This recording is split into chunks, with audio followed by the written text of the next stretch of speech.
pack a bag and follow the sun. Kick off your shoes and have some fun.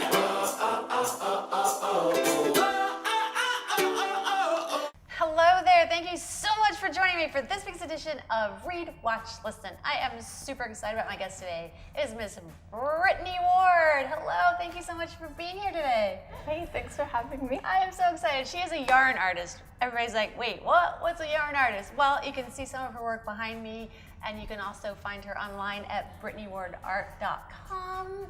But today, that's not what we're here to talk about. We're here to talk about her choice for a read, a watch, and a listen. And I'm super excited because, as you know, I love learning about new things that I've never heard of before, and she brought that for me today, and I'm really excited. So we're going to start with your read, your book.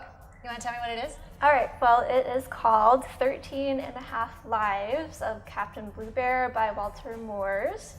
He is a German comic book artist and writer, and it's, I guess, appropriate for young adult fiction, but I really liked it as an adult. I guess I'm still a young adult anyway myself, but it's really zany and out there, and I loved it because I wanted a break from my college and my work and all of the stressors, and so it was a really fun, fantastic escape. I love it. I love, when I first heard the title, I thought it was probably like an illustrated children's book. Mm-hmm. And I loved to hear from you that it's not at all. It's actually spiritual and philosophical and kind of helped you get back on track when you kind of felt like you weren't, right? Yeah, I mean, sometimes you can be trying so hard to be a certain way or, you know, get with all of the things going on in your life under control. And sometimes instead of just beating yourself into a pulp trying to be perfect, you need to step back and laugh at yourself and have fun and look at things not as so doom and gloom, but even looking at serious things with a lighter air. And Captain Bluebear is definitely one of those things that helped me. I love that. I love that everybody needs a book sometimes that can help them kind of come up. And I love the title 13 and a half refers to the fact that Captain Bluebear's life is 27 years, and that's like half of his life? Mm-hmm. Interesting. That was very interesting. And each of his lives are kind of a different section in the book. It's actually a pretty long book, but every life he meets a totally new cast of characters in different parts of the world he lives in.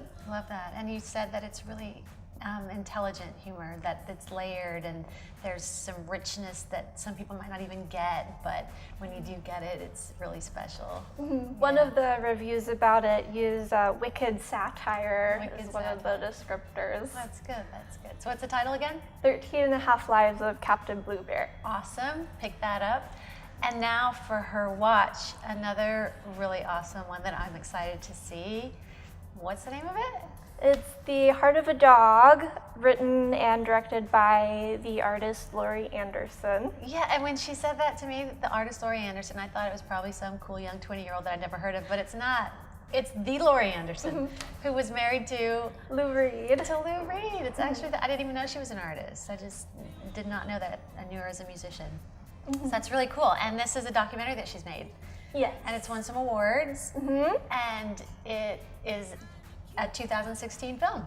Yes, it's coming. She's been touring around showing the film, and it's going to premiere on HBO on the 25th of April. And then I guess after that it'll be more readily available for people to watch. Awesome. And you also said the film is about death and the acceptance of death? Yes, it's actually her first collection of work to come out since her husband, Lou Reed, passed away. And it doesn't really deal so much with his death as it does the death of her dog, Lola Bell, who passed away several years ago.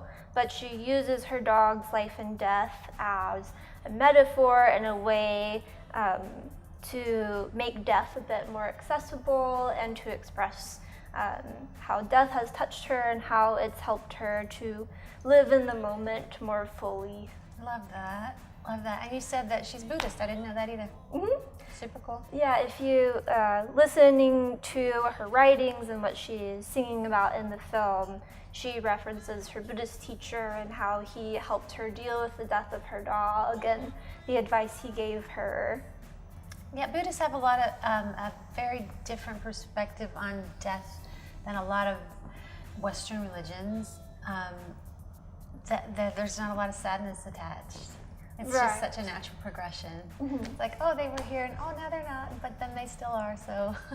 And she said one of the turning points in the film is she realized that death was the release of love.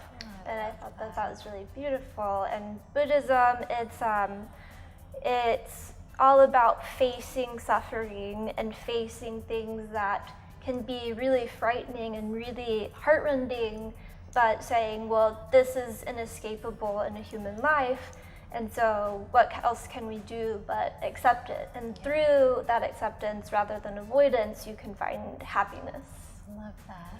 Love that. I was actually in Puerto Rico recently, and I saw something that I hadn't seen before. It was, they were having a funeral for someone who had passed, and they had a huge banner up because it was kind of a big deal. And they had the day that he was born and the day that he had died, but instead of saying birth and death, it said sunrise and sunset. That's lovely. Isn't that beautiful? I loved that. Well, thank you for that. I look forward to watching it. I hope you guys will grab a look too on HBO when it comes out. And now we're going to move to your listen. This is really fascinating because I don't know if you know this or not, but I had someone else recently recommend a song by these same two people who I had never heard about singing together. So it's kind of exciting, but this is a different piece. So first of all, tell me who it is. It's David Byrne and St. Vincent, and the album is Love This Giant. Love This Giant is the album. And David Byrne is a former singer for Talking Heads, and St. Vincent is a local girl. She's from Dallas. And I just discovered from Brittany something that I did not know, but evidently her sister owns a restaurant in Dallas. And it's called Resident Taqueria. And tell me what you found out about St. Vincent and the restaurant. Oh, I just saw on Facebook or an update one day as a picture of her in like waitress's clothes, and she had just picked up a towel and started serving when she came to visit and saw how busy it was. And I think it was the opening weekend, and so it was a really fun surprise for people. Sure, I love that. I love that she's making her way and becoming a little bit famous, but it doesn't reflect who she is. That's very cool. What do you love about the song, or is it the whole album? Well, the whole album, but one of my favorite songs is I Should Watch TV, and they ironically performed it on TV on Letterman, and the performance was so, to me, spectacular, and just totally out there, and not like a regular performance on Letterman, that when they finished, the audience was just silent for a couple seconds, and David Byrne had to say, "We're finished," and everyone clapped. Because the ending was such a non-ending, which would be so something he would do. Very cool. Thank you so much for bringing that to us too. So those are Brittany Ward's recommendations, and you can find her at BrittanyWardArt.com if you want to check into her art. Thank you so much for being here. Thank you for being here. Thank you for having me. And you are welcome, and we will see you next week.